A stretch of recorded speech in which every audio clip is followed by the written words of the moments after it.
Okay, so welcome everybody to the latest online talk from Leeds Theosophical Society. And this is something we've been doing now getting on for 3.5 years, doing Zoom talks with a variety of interesting people. And this afternoon, we're very, very privileged and grateful to Teresa Keast from North Wales, near Chester, who's a healer, yoga teacher, originally from New Zealand, mother of 4, and very, very interesting person. And we're going to talk this afternoon about alternatives to the mainstream view of what health and vitality and energy and all these things are all about.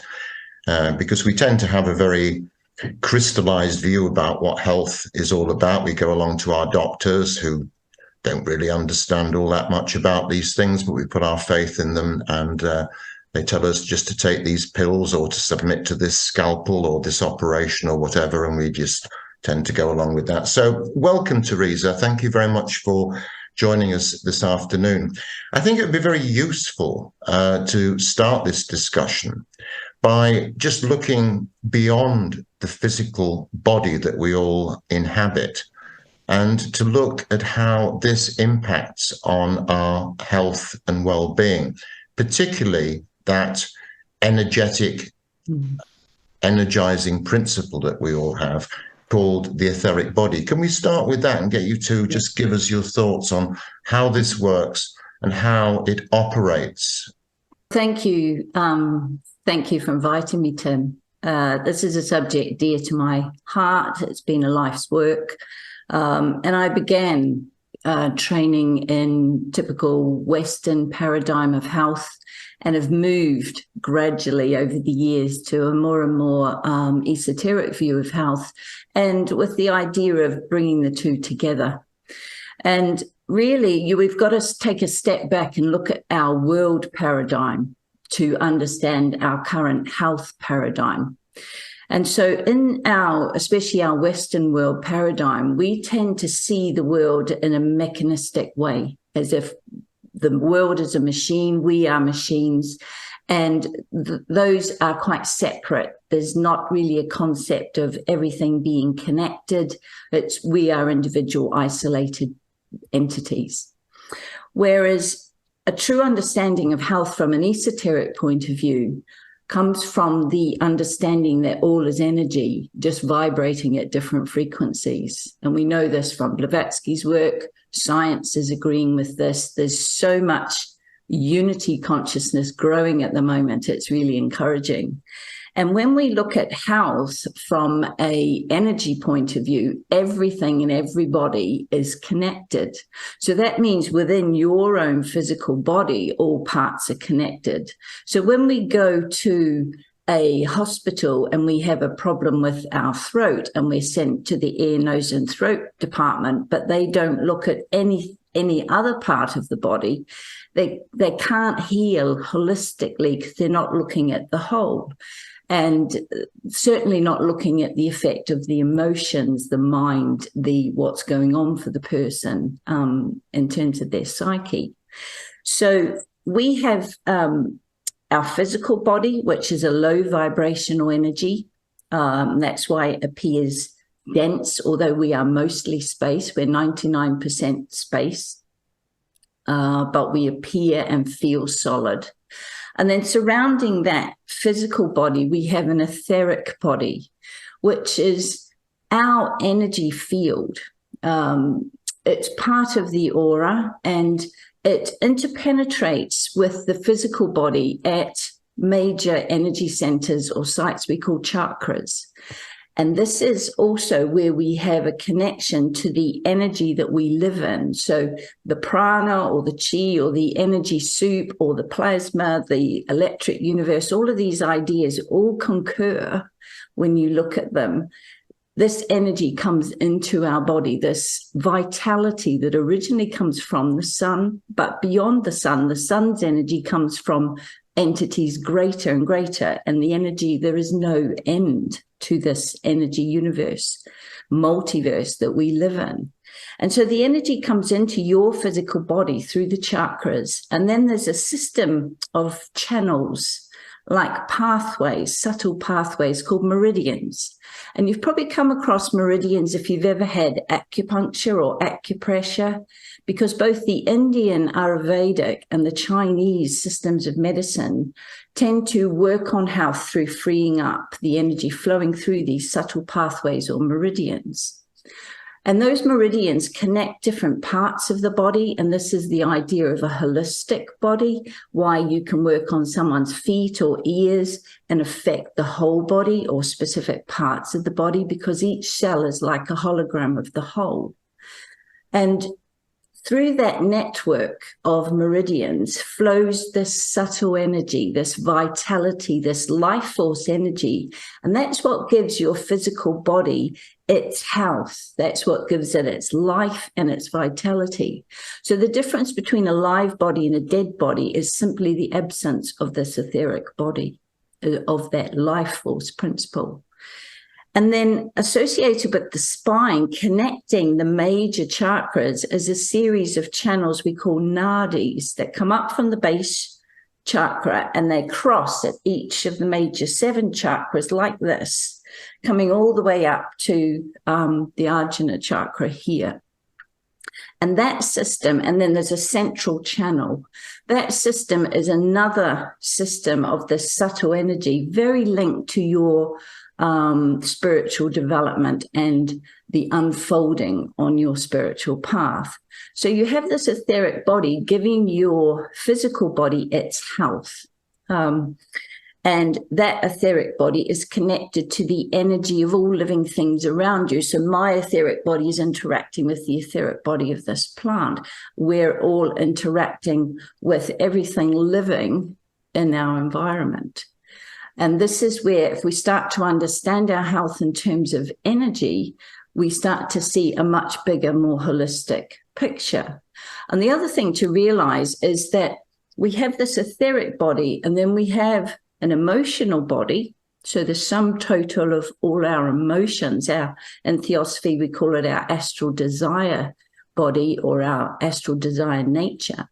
And we have a mental body, and that mental body can be sort of individualized, but it is also connected universally to like a universal body of information or mind. And all of this, the soul energy of the individual, can pour through these bodies in as much as they are open and clear and the channels are open and clear. So my understanding of health from an esoteric point of view is in the Alice Bailey teachings, especially the volume Esoteric Healing, the master says that 99% of dis-ease, so disease in the body, is created by the emotional astral body.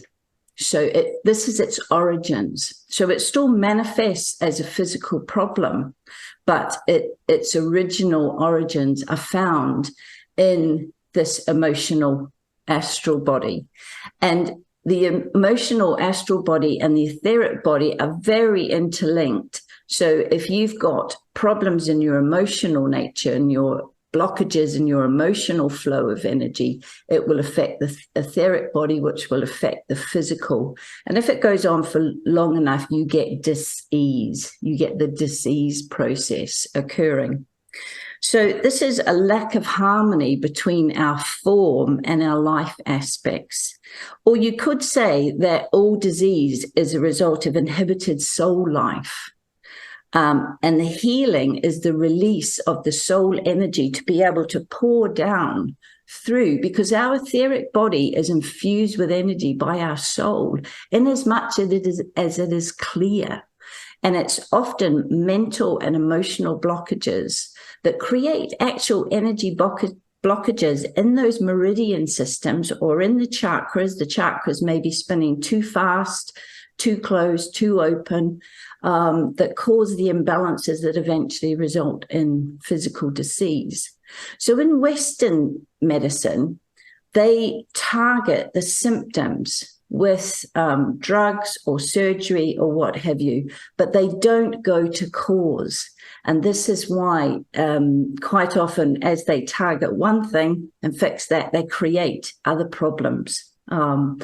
And this is changing. There are more and more medical practitioners now, for example, who will use herbs or who will use acupuncture or who use a more complementary, more holistic approach. And Western medicine, don't get me wrong, Western medicine is fantastic for diagnosis, absolutely technologically A1 for diagnosing.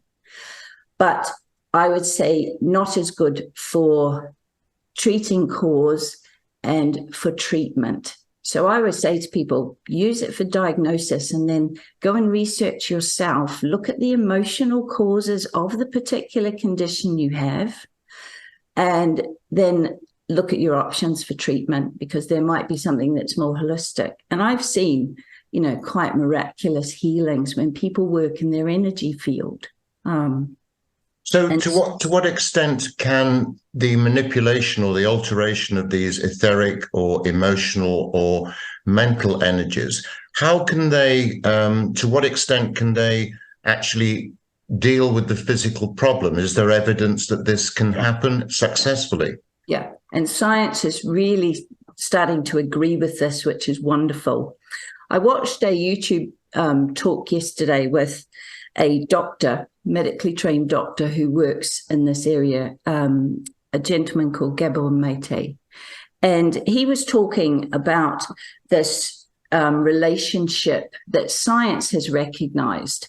And he was saying, we look at anger, for example, and anger, the reason we have anger is when it's expressed in the moment, it's creating a boundary response. So what anger is doing, it's keeping out what is unhealthy and creating a boundary between you and the energy of something else, a situation or a person, saying, I need a boundary here because this is not healthy for me.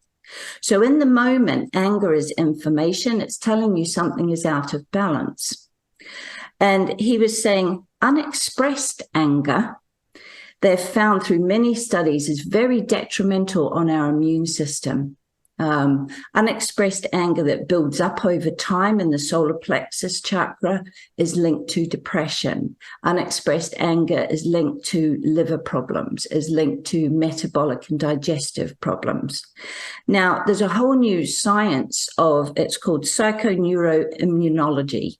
And this is looking at the way that our mind and our emotions and our immune function are all one unit, completely unified system. And this is brilliant because medical science is starting to look at systems in the body as unified. And they're basically saying, if you suppress one, you suppress them all.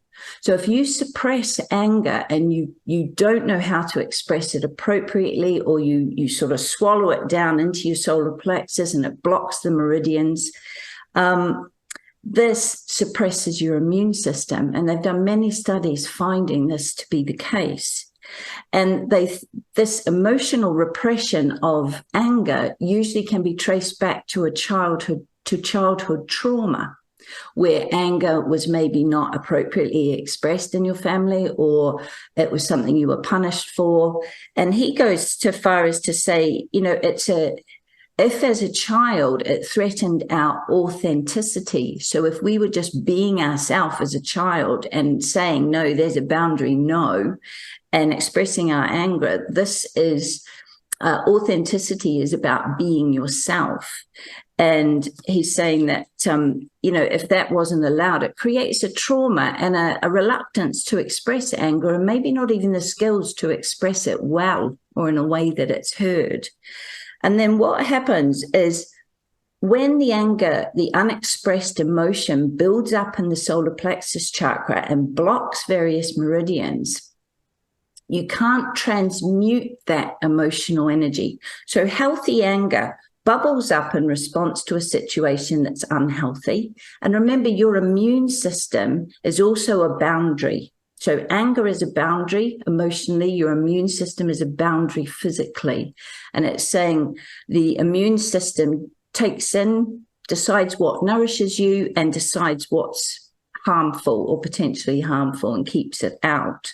So when you can't emote, and my understanding esoterically is we are designed, emotions, we're designed to express them, to shift the energy from lower chakras to higher chakras.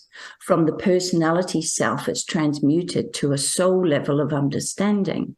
So if, say, you get angry in a moment, if you damp it down, you don't express it, you don't express your authenticity, your true self, you don't express your boundary, and you push it down, what happens? That anger blocks the solar plexus chakra, and there's no opportunity to transmute the anger up into the heart.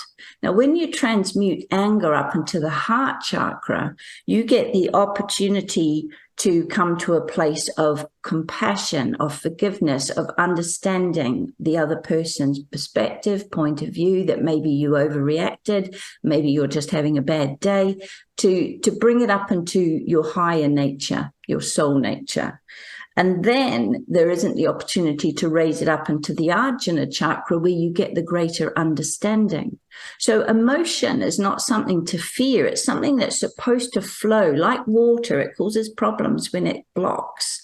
But when it flows, there's this lifting up of the energies through the chakras, opening of the heart, greater understanding, and you reestablish connection with the source of your anger or the person you fell out with, and you integrate and coordinate your personality, and then the soul energy pours through, and that's the healing. Remember, I said that when soul energy pours through, that's healing. So that's just an example. It clears. Yeah. So what's the relationship then between our etheric bodies and these emotions and these thoughts that we have?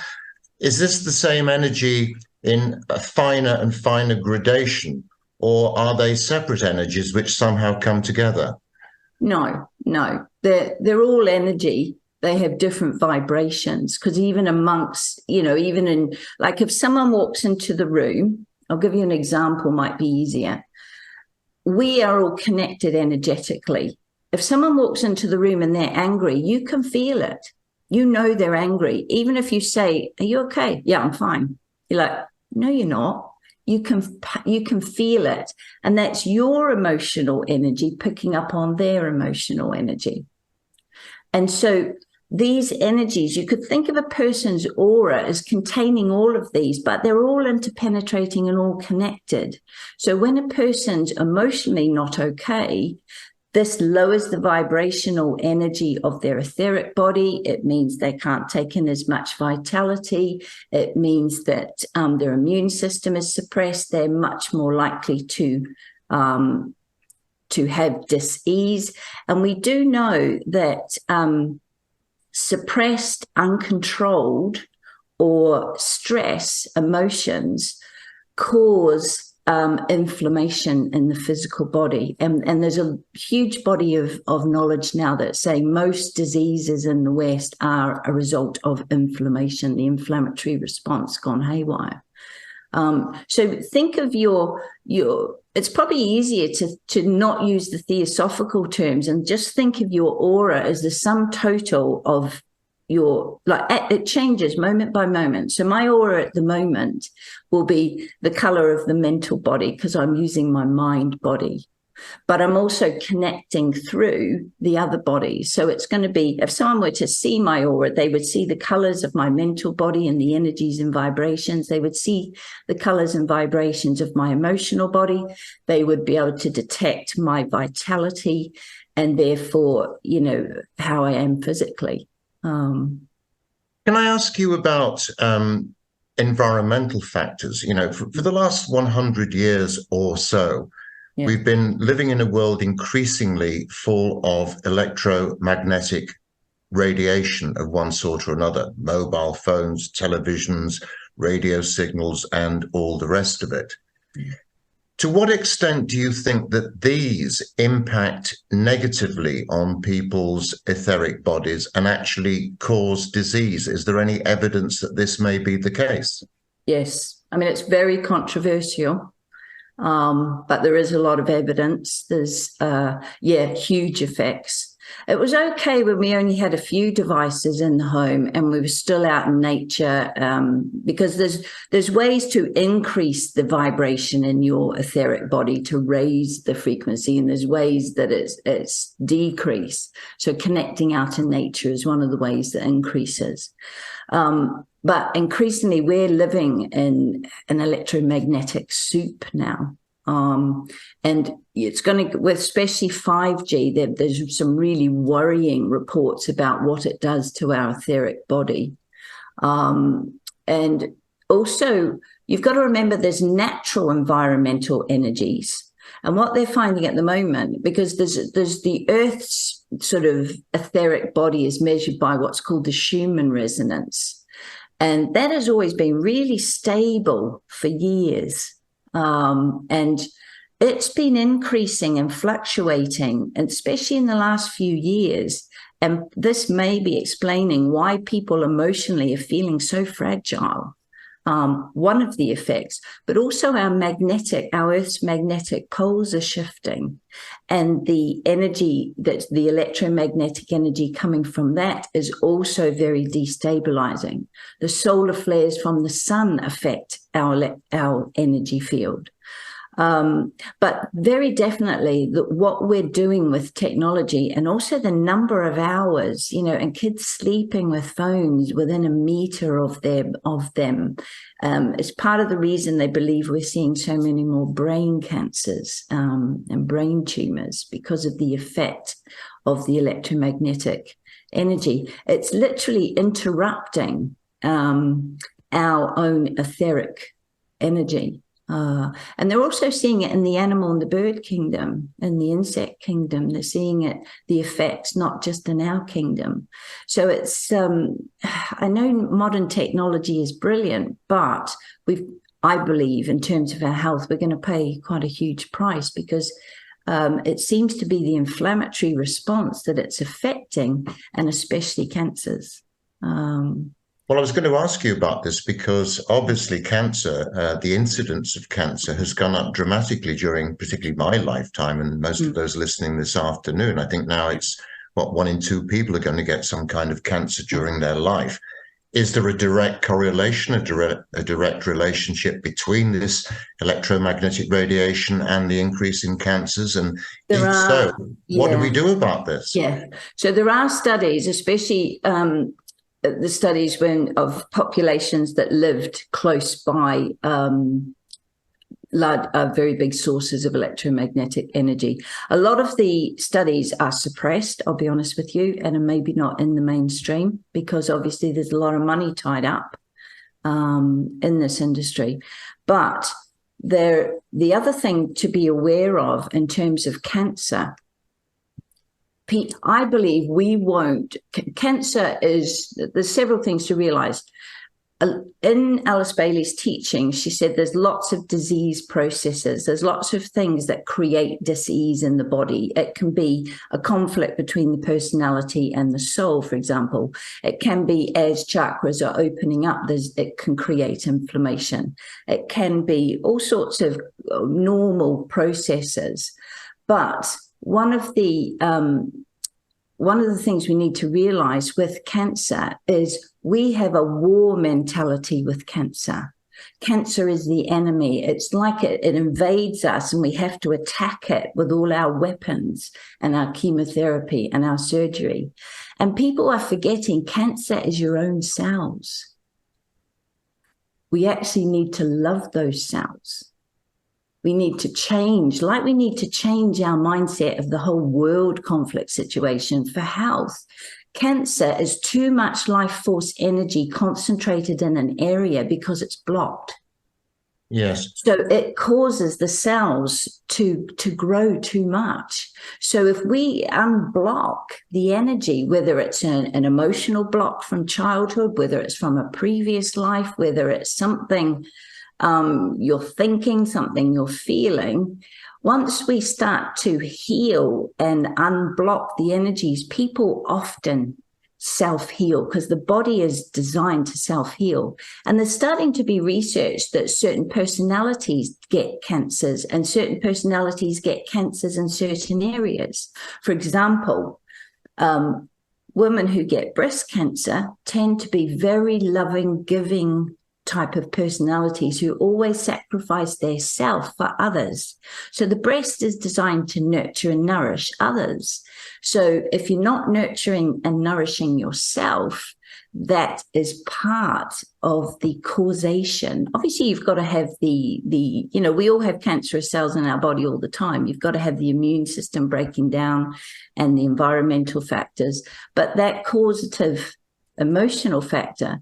The other thing to realize about cancer is they're starting to understand that it comes from an inflammatory process as a sort of kick-starts that proliferation of cells. And the other thing to realize, a lot of people don't realize, and I don't know why this isn't taught more widely, cancer cells cannot exist in an alkaline environment. Now, every process in our physical body is optimized in an alkaline environment. And the things that acidify the environment for the cells in our body are the type of foods we eat. So when we have a diet of processed food without much organic, remember, organic foods have their own etheric body. They have a much more vital etheric body around them than non-organic foods. The use of pesticides and fertilizers. When we eat foods that are dead, we're not eating living foods that have that vitality. This all acidifies our body. Alcohol, sugar acidifies our body. Things like smoking acidifies the environment in the lungs. It's part of the reason the lung cancer can get a hold. Stress is the number one biggest acidifier of body cell environment. And so the way we live, the pressure on ourselves, the stress environment, and remember, we're all connected. So even if you're calm and not stressed, if people around you are, it will affect your energy. You'll pick it up. And we've just been through a pandemic where the whole world was stressed under incredible pressure and fear and division. And, you know, it's a perfect environment for cancer cells to develop. And then add the toxins that were put into the body over that time, and you've got an environment for cancer to flourish. When people raise their vibration, when they heal their emotional traumas, when they change their mindset, when they change their home so that there's more living plants, they're eating more living food, when they change their mind diet. So I say to people, you know, you've got a good physical diet. What's your emotional diet like? How many people do you genuinely connect with? How often do you get a hug? How often can you express your emotions to a friend who will hear you unconditionally? And people's mental diet, where's your information coming in? What's your mental diet like? Are you just watching things that are uplifting and inspiring? Are you finding sources of information that are high quality, truthful, discriminating, or are you just letting any old thing come in off the TV and taking it all in? And then all of these things affect your etheric body. Can I ask you, Teresa, to what extent do you think that mainstream medicine is starting to take these things on board and starting to understand these things? Is it still very, very much a tiny minority, or are more people beginning to realize that there may be some effect of all this interconnectedness and this, damage to our energies by various bad foods and electromagnetic stuff and our own emotions and everything? Is it actually getting any traction, or is it just, a few people kind of hoping that this is going to change? It is growing. And it sounds like a very negative thing to say, but as our Western health system deteriorates, more people will look to other options. And so a lot of people are not, they're not getting the answers they want or the treatment they want or the results they want through our medical system. And so it's almost like the clients, the customers, the patients are going to drive that. It is becoming more mainstream. A lot of doctors, because of the nature of their organization, can't always work in this way easily and still keep their license. So there's obviously political and there's all sorts of changes required there, but it is changing. You'd be surprised how much more open people are. Even 5 years ago, I couldn't talk about a lot of this stuff, whereas now people want to know. They really want to know things like, the concept of using infrared light, for example, to help heal joints and to decrease inflammation in joints. You can buy an infrared lamp that helps to clear the sinuses and the symptoms of a cold. You can use ultraviolet light now for skin rather than surgery. There's lots of ways, tuning forks and frequencies, and people are starting to understand the world in this way. But I think it's being driven more by people watching things on YouTube, people seeking other alternatives. I think slowly the sort of more mainstream. But the trouble is, you've got to remember that drug companies make money by keeping you dependent on drugs. If you're healed, they don't make any money. And so they're trying to shut down, I'll be honest with you, a lot of the information and sources of alternative healing modalities and therapies. Yes, and of course, organizations like the European Union don't like complementary medicines. People deride homeopathy, herbal remedies, and all sorts of other alternative treatments because of the huge vested interests involved here. How do you deal with that? How do you actually divest health from big pharma and from all the other big vested interests? It's impossible, isn't it?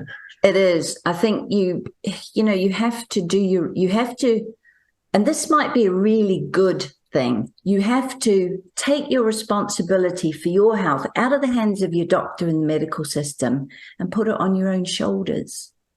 Use your mind to research, to find out, because the information is out there. It's not as easy to find, but it is.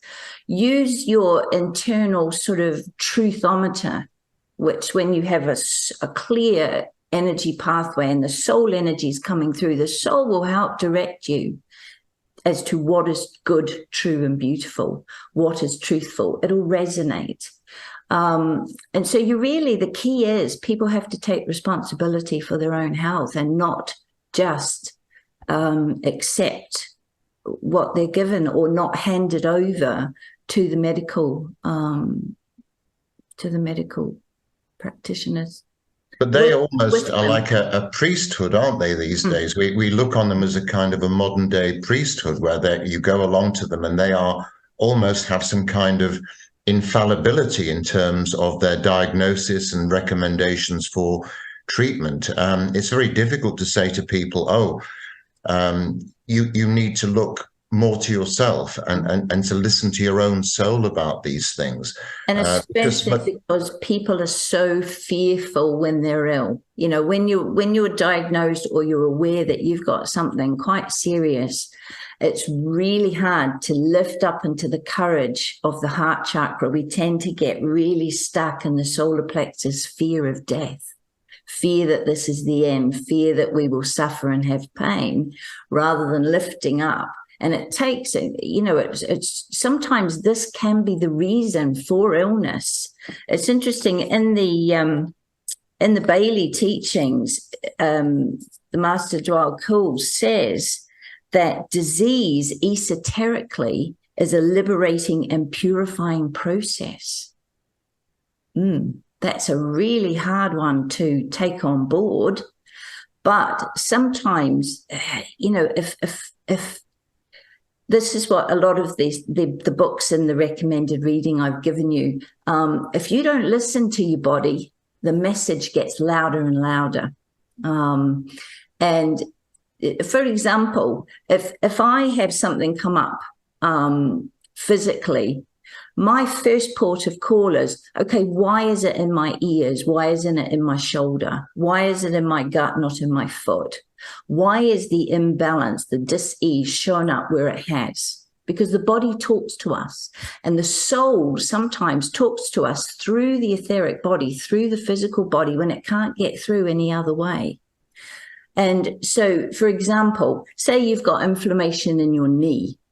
So then, okay, which knee is it? Because the left side is the feminine, is to go inward. The right side is to express out in the world, the masculine. Okay, it's my right knee. It's something out of balance with how I'm expressing out into the world. My knee takes the next step forward. Is there a conflict in my life about the next step forward? Am I stepping forward in the wrong way, in the wrong direction? Am I scared to step forward? Do you see how I completely, and then once I start unpicking those potential emotional, those messages my body's giving me, then I can go and say, okay, it's inflammation. What can I do to my diet to eat more anti-inflammatory foods? What am I doing in my life that's inflaming me? Who in my life is inflaming me? What situations emotionally, mentally am I in that's inflaming me? Do you see how I'm looking at it completely differently? I haven't even gone near the ibuprofen yet. Okay, let's, well, we've been, I suppose, by some people's standards, somewhat controversial this afternoon. Let's take it back another layer now, if we may. To what extent does our own karma play a part in disease? Does the soul have to inflict disease upon us in a particular life in order to teach us lessons? Or does disease come into our lives through things that we've done detrimentally to other people? Does karma actually play a part in all this, do you think? Yes, definitely. Well, in esoteric healing, it's given as one of the causes of dis-ease. And it's not even necessarily your karma as an individual. It can be family karma. It can be national karma, but definitely karma is a way of working through the disease process, is a way of working through karma. Yes. Sadly, but it's a tough way. Well, of course, I mean, it's very difficult when very few of us are aware of our past lives. So we can't say, well, I've got, a bad hip because of something I did back in the 12th century or something like that. It's not quite as simple as that. No. But what you're saying here, Teresa, that the central theme of what you're saying is that we as individuals, by a greater degree of understanding, can take much more control over our own health, by understanding issues which are far beyond the remit and the realms of medical science at the moment, yeah? Yeah, yeah. And, there's a lot of research, there's a lot of wonderful research out there connecting, looking at the mind-body connection. And, as soon as science looks at the mind-body connection, whether they recognize it or not, the soul, the spiritual connection's coming in. It cannot not. For example, there's an organization in America called HeartMath, and they have done a lot of independent research on the effect of the heart chakra, of bringing your heart into coherence. So it's basically bringing your mind frequency, your mental body, into coherence with your emotional body. And what they've found is people who have more heart coherence, and it's a simple meditation technique you use to come into heart coherence, focusing on gratitude and what you care about for 4 minutes will bring you into heart coherence. And what they've realized is there's an electromagnetic field comes out from just your heart chakra that's like a big donut shape, goes right round your body. And this is what we sense in other people. But that electromagnetic field that comes from our heart, which we now know has its own intelligence, its own neural system, its own memory, that electromagnetic field speaks to and influences every single cell in our body. So depending how we are emotionally, that energy vibration is sent to every single cell, and it's sent right down to DNA level. And they've proven that when people are in a loving, open, higher Buddhic nature heart state, it sends really positive energy to the DNA to the point where it can switch off. If you've got DNA tendencies for certain disease states, it switches them off. But conversely, if you're always angry and very negative and fearful, it can switch on disease states inherent in the DNA. And so by living your theosophy, if you like, and choosing to lift up into the heart energies, to express those higher heart energies, to choose love over fear, you are having a positive influence on every single cell in your body, and that radiates out into all other living things that you come in contact with. Do you think we will reach a situation, obviously not immediately, but do you think we will reach a situation where there will be this huge paradigm shift in how we regard health and ourselves and everything, and don't rely on these industrial healthcare systems that we tend to have in the Western world, where it's just a huge monolithic block? Do you think that will happen within a generation, 2 generations, or is it much further down the line than that? We're in the transition now, where whenever things seem to get worse, it's a good sign. I know that sounds odd, but it means that all that's wrong, almost like the dweller side of things, is coming out into the open, and we're in a real transition at the moment. And the fact that new ideas and new complementary practices and things are being suppressed is a really good sign that they are starting to grab attention and people are shifting. I know in the younger generation who tend to watch more YouTube, or there's so much on there that's really good information, and quite often that's their go-to. So I think, my understanding is the whole energy, almost like the etheric body of our planet, is shifting. And we're a big part of that, and we cannot be separate to that. So I wouldn't like to say in terms of generations, but we're in it already. I would love to see it in my lifetime. I'm not sure I will. Maybe next time I come back, we'll come back to a completely different paradigm, which would be lovely. And of course, this all really goes to show that human beings are taught by the society we live in that we're relatively powerless. We can't do anything. We have to rely upon experts and drugs and people who are good at doing operations on people, and that we can't do it for ourselves. But this involves basically people just thinking about it in a fundamentally different way, doesn't it? That they do have power, that they do have knowledge, and that they can actually do something about these things, yeah? And I'm not advocating not listening to or going to your doctor or, using the health system. All I'm saying is detach and step back as the observer and find your best options. Don't just hand your responsibility over. Be autonomous, and quite often just that can be the route for healing, because that might be what the illness was about, just more soul energy, more autonomy coming through.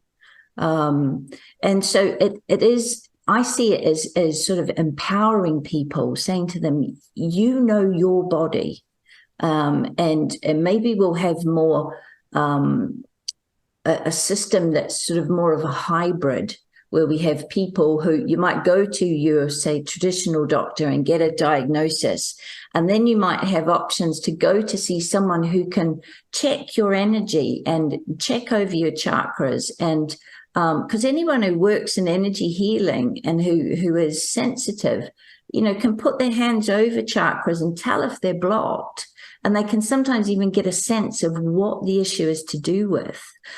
For example, since the pandemic, so many more chest and lung problems. And this is grief. We carry grief in our body, in our lungs, in our lung meridian, in this part of the body. And there's grief whenever we have to let something go. It's not just when someone passes. If you lose your job, you lose your relationship, you have to move house. The changes we've gone through, it's almost like people are in continual grief. And this is why so much. And, this is where the life force energy comes from. This is where we take air into our body, we take prana into our body, but also through the chakras. And so, I think that people will be empowered. Let's just have a look at this. And sometimes people really enjoy the healing process of unraveling what's going on. Well, it's now many decades, isn't it, since we first diagnosed this idea of psychosomatic illness. I don't know when this notion first appeared. I suppose probably in the early days of psychotherapy and psychology back in the last century and everything. This is the next great step forward, isn't it now? In fact, it's written of, I think it's an esoteric healing. It's in one of the Bailey books about what will happen in the future. And we won't do physical surgery. They'll look back now at almost the dark ages that we actually butchered people's physical bodies. We'll do psychic surgery, where people use their heart intention, and they're already doing this in many Asian countries. I've watched a video on YouTube where a woman, they have an ultra scan of a woman, a tumor just around her gallbladder, and they've got 4 practitioners around her giving her sort of healing with the intention for her highest good. And you watch the tumor shrink on the ultrasound monitor. Many cultures, the team before an operation, because that's the other thing to realize, whenever you have a physical operation, the people operating on you are going through your etheric body. You will have much greater healing if you give them permission. Otherwise, it feels like a violation. Even if you've given permission for the surgery, for example, you've got to, just before the surgery, sort of open up to the idea of letting these people and trusting them through your etheric body as well as into your physical body. And there are many countries around the world where the team before surgery will get together and just connect heart to heart and send energy for the highest good of this person, whether it's to heal or to pass or whatever it is. And so it is coming. It is coming. Teresa, thank you so much for that. That was absolutely fascinating. And I'm sure that participants may have questions, comments, observations, or whatever. So if you would like to raise your hand in the reactions box or communicate to us in some other way, we'd be, I'm sure, delighted to listen to your questions and comments and everything. But thanks again, Teresa. That was absolutely astonishing. And I think it provides a very, very different perspective from the one that most people are used to. Anyway, we'll start with Janthi. Yes, over to you. Teresa, this is a very, very interesting talk.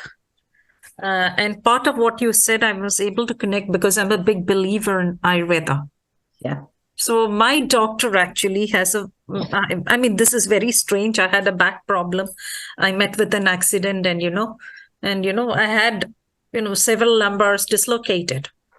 So I went to see this man, doctor. He took, I was in pain. He just took a look at me and said, these are the lumbars in your back that are dislocated. He said even the numbers, without checking my body, without touching me. And he is an Ayurvedic doctor. He was able to he was able to articulate very clearly where the dislocation is, and then of course do the treatment. Yeah. So it's a combination of psychosomatic, and most of Ayurvedic and homeo treatments tend to be psychosomatic, right? Yeah. So they also address other than physical aspects of healing, like meditation. You have to be calm. Yeah. You have to keep away from laptop, and that's another thing that you used to say. Keep away from mobile phones and laptop. And of course, the diet. You have to have very sattvic diet, which I found personally very difficult because I like all these, chili and spicy stuff. And think about your back. think your back is the support net, the support system for your body. So if parts of your back are dislocating, that is saying to me, yes, you've had a fall, but why did it affect your back? And there'll be something in your life where your sense of security or safety or being supported will be an issue there. I fell off the staircase, down the staircase. And, but what I would go back to say, what were you thinking about that your attention wasn't on walking down the stairs? Because that will be a key to the healing. Apparently, I think I was thinking about work or something else, and I didn't notice that there was water slipped on. And yet your sore back has probably given you a rest from work. Yes, actually, this happened so many years ago when I came to UK, and I didn't know I was in very bad pain. And another friend of mine, he told me, I mean, he was able to sense what was wrong with him, and he did something called transference. He said, you have to walk around till you come down to India. I had about a month's time. He said, I'll transfer this pain to my wife or somebody if she's willing. So you'll be all right the moment you touch down, you'll be in very bad pain, which happened to me actually. So she was, and after 2 days, he called me again. He was extremely worried because his wife was in very bad pain. She's a close friend of mine. She said, she's stuck there. What will she do? Poor thing and all that. We can actually do this, and this is a whole nother topic, but sometimes we do take on the pain for others. Parents do this for their children. People across the other side of the world can develop a sore back and then find out their father across the other side of the world has just been diagnosed with back cancer. And on some level, they're trying to take some of it for them. That's how connected we are. But that's a whole nother topic. See, this is where, I have a challenge when usually people say that you cannot take karma. Okay, because if you not taking karma so much, it's because of the emotional connection you have. Yeah. But that is, even pain is part of your karma, it gets, so there is always, I personally come from a tradition where I believe your spiritual master or guru has absolute power to take over your karma. And then I think when you become a master yourself, you have to do that for the disciples. It's a very big cycle, okay? So I remember my spiritual master falling sick very, very, very, very frequently, and he's seasonal. It was in June and December. People who as people progress spiritually, because your energy field is a reflection of your spiritual development, as to how much soul energy can pour through. And there becomes you become increasingly sensitive, and the veil between you and others becomes less. And so people can take on other people's energies. Yeah. Okay, thank you very much, Janthi. Very interesting point. Paul, you've got your hand up. Hello, thank you. Hello, Teresa. Hi. A couple of points. What is the significance if, for these chakras that you mentioned, if the lower chakras are out of balance, but the upper chakras, the solar and all the way to the spiritual chakras are doing well? They can't. Sorry, it can't be that way. It can. Okay, I'll disagree with you there. I'm not saying that. I'm not saying that, but I know somebody who was told this by an Ayurvedic doctor from Kerala. Yeah. I mean, you are correct in a way. Any one of these seven, there's 49 chakras we know of in the body, but any one of the seven major can be out of balance. It does tend to be that through lifetimes we move up, opening different chakras. This is why another reason why so many people in the world, why we have cancer. It's very much a disease of moving through the second initiation, of moving from the solar plexus chakra, and more people are opening the heart chakra and then opening the throat. But you can have that situation, but the energies, how are the energies going to flow through to reach higher centers if the lower ones are blocked? That would be my question. Well, I can't answer that. I'm asking you. So, the thing I'd like to ask, two other questions. The power of meditation. I don't know whether you want to comment on that. And then the other thing, of course, is more topical. Lots of people have taken the mRNA gene therapy. So what, is any work being done to see what this is happening on the etheric body? Oh, that's a big question, because that's one that I've been Thought it would be. about. Yeah. Okay, I'll start with meditation. Meditation purifies all the bodies. Mm-hmm. Okay, so especially, obviously, it helps to lift the energies of the lower mind up into the higher mind and develop those capacities of discrimination, of being able to detach, of not being so attached to ideas, not being so attached to your physical body. And so that capacity to step back gives you the capacity to question, to think about options, to look at your options. So meditation, because it's raising your whole vibration of all your bodies, quite often will bring up emotional things that need healing, or you'll become aware of thought patterns that need healing. You'll become aware that these thoughts in my mind are not serving me, and you'll have the capacity to step back and not give them attention. So to me, it's fundamental to a holistic view of healing. And even, there's a lot of research as to people who meditate regularly don't show the same age-related changes in their physical brains and nervous systems that people who don't. And they certainly, in terms of purifying the emotional astral nature, meditation is key, because it's a way of putting you in contact with your intuition, which is where the soul can speak and let you know where the imbalances are. So you avoid the dis-ease process, because you're already got a conversation with your soul. In terms of the vaccine, obviously I understand what it does in the physical body, and it's not like other vaccines. And my question with it is, messenger RNA is what transcribes or creates proteins in the body. And how the vaccines work, they work rather than in traditional vaccines, they give you a little bit of the whatever you were being vaccinated against, put it into your body, and your body's immune system would develop a natural response to that. And so this new sort of vaccination technology, they wanted to bypass that and make it quicker. So they didn't give you a bit of the coronavirus. What they did was by transcribing the messenger RNA for the coronavirus, it goes into your cells. Your cells produce virus cells, and then your body attacks your virus cells. And the problem with this is we know that autoimmunity or autoimmune diseases, where the immune system attacks the own body cells, that's the process of autoimmune disease. And so there was a lot of question about the use of this new technology because it's working in this way. What it does to our etheric body, I haven't seen any research. I've seen a lot of research on what it does physically and the reactions people have had and this sort of thing. My feeling on it is I sense people's energy bodies, and I can tell if someone's been vaccinated or not by their energy field.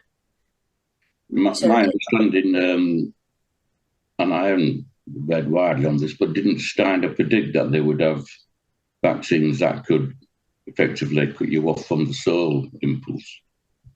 Yeah, I'm not sure what it does in that way. The trouble is, it's something that it would have been really good if we knew before, but I think we're only going to know in hindsight. I don't know what it does in terms of your etheric body. I don't know, except from what I've sensed and seen from just my own observation.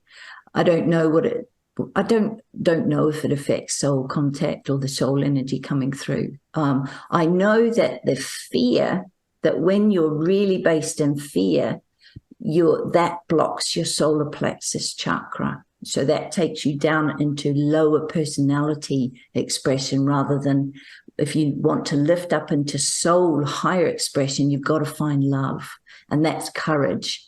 is lifting yourself, lifting your vibration, lifting your attitudes, lifting your thoughts, lifting your feelings consciously out of fear. That's courage. The fear's still there, but you're doing what's right anyway. And you know that if your vibration's high, you're keeping the vibration of other people high. You're lifting others up out of fear. You know, there's a lot of research that says it only takes 15% of the population vibrating up toward a level of love to hold the rest of the 85% of the population out of fear. And this is the only reason we haven't destroyed ourselves so far. So if you want to be part of the 15%, you've got to keep your vibration high. Whether it's through the way you live physically, whether it's through looking after your etheric body, whether it's through emotionally, mental, all the way through to your spiritual. It's about living these teachings. That will keep your vibration high. And if you want more specific information on how to consciously raise your vibration, I've got videos on YouTube that I've put in the recommendation, lots of videos on that. Thank you. Thank you, Paul. Thank you, Teresa. Let's move on to Andrew, if you'd like to bring yourself into vision, Andrew. Yeah, so you just mentioned that you started more in kind of the traditional Western medicine, and then you kind of or kind of moved into the more esoteric form. Yeah. Was that something you were aware of before going into kind of medicine, or was it something that you kind of... No, that sort of ecologically evolved. I did 2 degrees. I did a physical education degree and a nutrition degree. And when you do a physical education degree in New Zealand, you do first year med. So well-versed in physiology and anatomy and that sort of thing. And for many years when I worked in the fitness industry, in the health and fitness industry, I was both working in that area, nutrition and diet and exercise and sports nutrition, and also moving slowly as my reading, moving more into sort of, then I trained in reflexology and Reiki, and, just kept really, from what I've done since then, has been my own study. There hasn't been, my yoga training, meditation training as well, but it's just been a natural progression. So it gives me a very good, broad view, I suppose.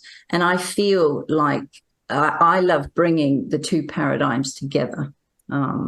Was there anything in particular about theosophy, like in general, as opposed to other kind of esoteric systems or organizations that appealed to your understanding or your kind of search? It was totally a heart reaction. It wasn't to do with my mind. I mean, my mind, I remember when I read, I can't remember which was the first book that blew my mind. I think it was Intellect to Intuition. I can't remember, but when I went along to the first ever theosophy talk that I went to, my heart just went, wow, yes. It was almost like you're home, welcome home. Whether I've studied it before, I suspect so, but it was heartfelt, absolute. You could say that my whole etheric body was vitalized. I remember going home and I was buzzing. I couldn't sleep. I was so infused with energy. My soul was saying, yes, she's on the right path. That's what it felt like. Just one last question. As someone who's kind of well-versed in the current kind of discourse around esoteric medicine, what's the best way to kind of avoid misinformation? So avoid people like esotericism in general, I feel like is held back by people kind of perverting it and using it for commercial gain or, just trying to spread misinformation. So what's the best way to kind of tell a genuine practitioner or researcher from one that's more financially motivated? Okay. First thing, do they walk their talk? Are they making money? We have inherent within us a ability to recognize truth. When we're in a clear, say you've just been in meditation and your energy channels are open and clear and you're in a good place emotionally, you can connect to the vibration of truth because you are truth. Because at a soul level, the soul quality is truth. We can recognize that vibration.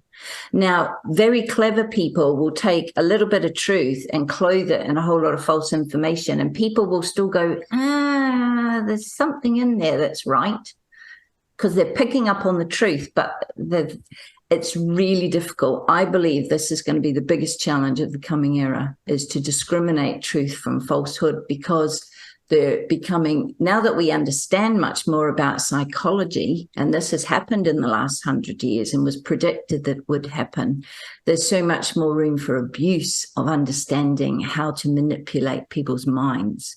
For example, those studies done by the KGB way back in the 60s that said if you bombard people with messages of fear every day for 2 months, you have their mind in your hand and you can tell them anything and they will believe you.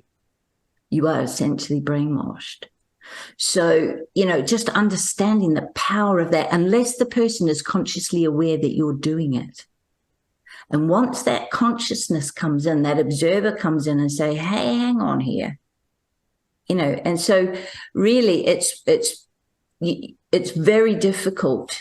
It's one of the most difficult things, Andrew, to find truth. I mean, I'm lucky. I've probably got a background that means I can go, no.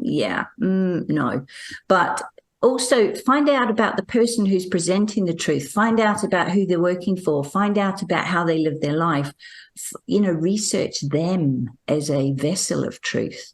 Go and research me, go and find out if I'm likely to be a person who's speaking the truth.